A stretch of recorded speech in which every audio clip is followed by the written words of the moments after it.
At eto na nga, agamulak may isiniwalat pa tungkol sa resulta ng DNA test.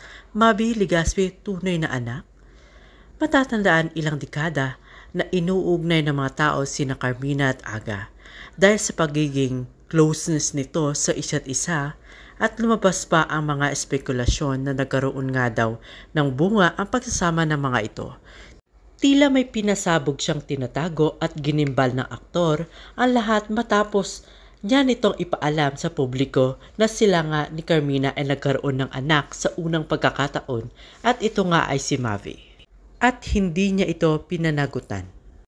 Sa panayam ni Aga sa Fast Talk with Boy Abunda ay naging emosyonal siya dito at doon na pag-alaman na inamin niya ang pagsasama nila noon ni Carmina ngunit nauwi din ito sa hiwalayan ang kanilang relasyon dahil nga sa third party.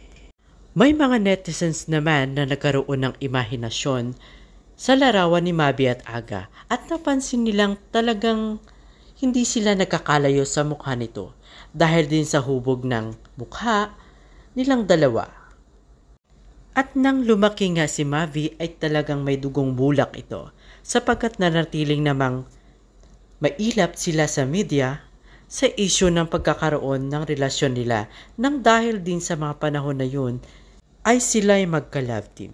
At ang tambalan nila ay naging maingay sa publiko.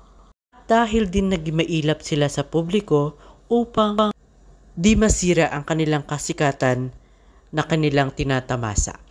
At nang nalaman naman ito ni Zoren na asawa ni Carmina, usap-usapan na di na magsasagawa ng DNA test para sa anak nitong si Mavi. Para din hindi masira ang kanilang pangalan sa publiko at mapatunayan na siya talaga ang ama.